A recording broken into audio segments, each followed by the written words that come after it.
A proven player now. This trade really makes a lot of sense for both sides. Blockbuster trade news. DeAndre Hopkins going to Arizona.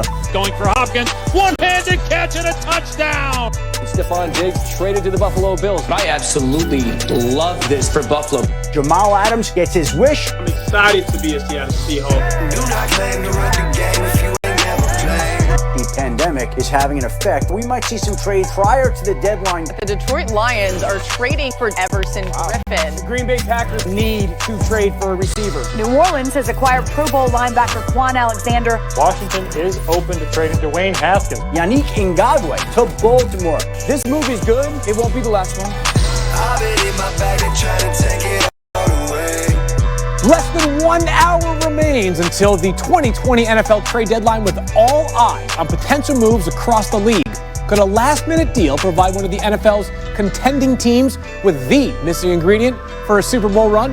Hello and welcome into our NFL Trade Deadline Sports Center special.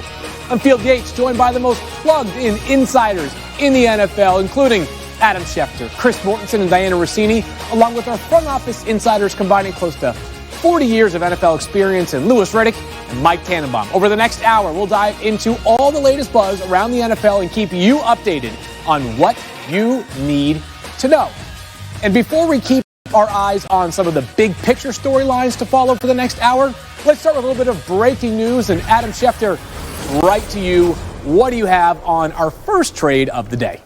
First one, Field, that's exactly correct. I'm told that the Miami Dolphins are trading wide receiver Isaiah Ford to the New England Patriots. The Patriots have needed some depth at wide receiver. Isaiah Ford was a player that Ryan Fitzpatrick liked to throw the football to. Obviously, Fitzpatrick is on the bench. Tua is starting right now. And it looks like the Dolphins are making the rare intra-division trade of sending a wide receiver within the division to the New England Patriots. And I think the last time they sent the wide receiver to New England, it worked out pretty good for Wes Welker and the New England Patriots. I don't know that Isaiah Ford is going to be Wes Welker, but it is a little bit more help for New England. And that so far is the one trade today. It has been mostly quiet on the trade front so far, but Isaiah Ford looks like he's headed to New England. He's been told that he's going to be traded to the Patriots. Again, there's been no confirmation from either team so far, but the player has been informed that he's being moved. Most importantly, Adam, the first trade. We still have some time here left before 4 p.m. Eastern time, but like everything in 2020, the NFL trade deadline is being impacted by COVID-19. And how so? Well, it's a situation where if you trade for a player right now, Field, you have to wait 5 days for that player to pass through COVID protocol. So the Green Bay Packers, for instance, who are playing Thursday night, who have lost A.J. Dillon and Jamal Williams to the reserve COVID-19 list, or being close contacts to somebody in touch with COVID. Right now, even if they wanted to trade for a running back today, they could not play him on Thursday night because it'd have to be 5 days of protocols. It certainly is one of the more unique stories this NFL season, Schefter. We'll be back with you in just a moment, but you mentioned that Isaiah Ford is on his way to New England. And Diana, you brought us some news early this morning in regards to a Patriots player that could be on the move.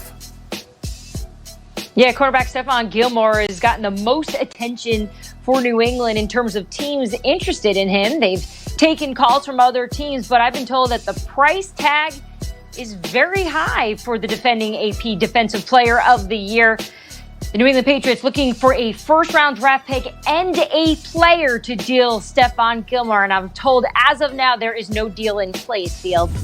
All right, well, Stephon Gilmore looks perhaps bound to stay in New England. But let's get caught up on some of the players that have been on the move. The Ravens traded for defensive end Yannick Ngakoue over a week ago, adding to one of the best defenses in football. Important to note, he is a free agent after this year. Seattle ranks 24th in sacks, but will receive some help trading for former Bengals defensive end Carlos Dunlap. He's got 82.5 sacks, ninth most among active players. Then Desmond King was named a first-team All-Pro in 2018, and now he's getting an address change as he's gone from Los Angeles Chargers over to the Tennessee Titans, sending Tennessee their former All-Pro player, getting a 6th-round pick in return. And Quan Alexander had a brief 49ers career, as just yesterday, San Francisco sent the linebacker to New Orleans in exchange for Kiko Alonso and a 5th-round pick. It's only the 4th time that Kiko Alonso has been traded in his NFL career. So the 49ers moved Quan Alexander to the Saints, so they were selling, but coming off of the news yesterday of long-term injuries to Jimmy Garoppolo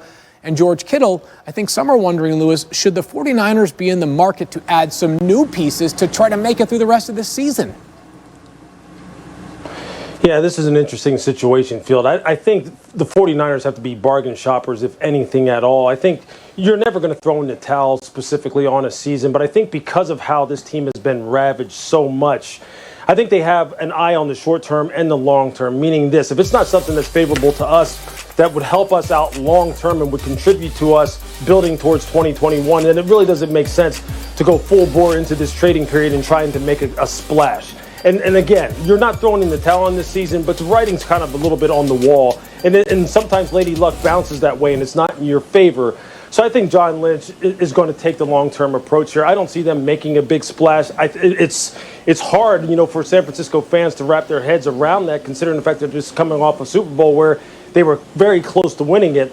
But I think the long-term approach is what will be best for them going forward. I agree with Lewis. From a standpoint, if they're buying or selling, if I'm the 49ers, I'm selling.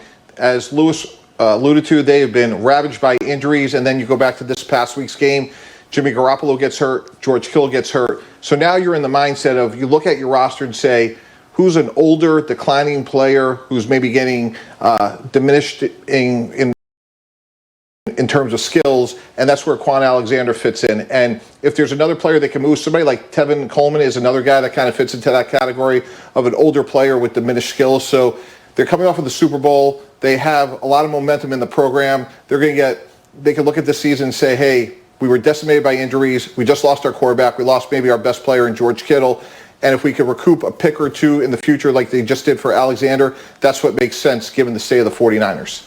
Mike, the issue is there's not a lot of players right now that they can trade, that there's reciprocal interest in. I think the 49ers have had inquiries and would be willing to deal wide receiver Dante Pettis, but is some team going to step up and actually offer a draft pick? So far, no. What other tradable commodities do they have out there right now? Tevin Coleman got re-injured Sunday. Can't trade him. So, again, I think it's a question of who do they have that other teams would want, that they'd be willing to give up, that's not a part of the future, and there just aren't a lot of parts. It's very easy to say, yes, the 49ers should be sellers. Yes, it's going to be hard for them to duplicate the success they had last season when they won the NFC Championship and advanced to the Super Bowl. But the fact of the matter is, what's going to work?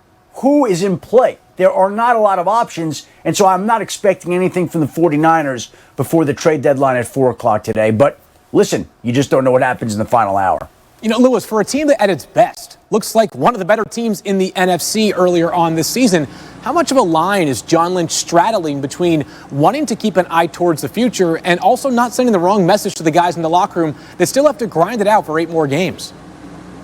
Yeah, it's tough, Field. There's no question about that, because there are people right now who you're still paying, who still have to compete for 8 more weeks, and you need to keep them motivated. But, I mean, this is the nature of the beast when you're talking about professional football. Sometimes, again, when it comes to availability, it can really just wreck the best laid plans. And I think that's what's happening to San Francisco.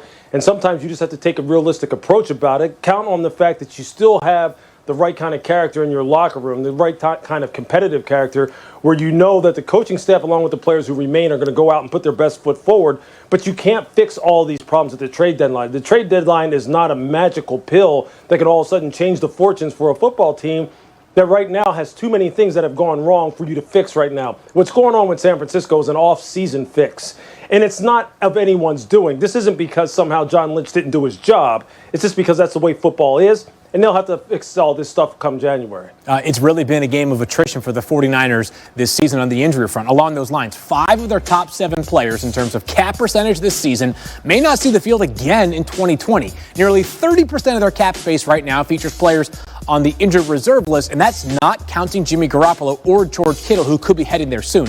If you include those two, the number would jump to 44%. We talk about injuries. This right here is an injury list. We're just getting started.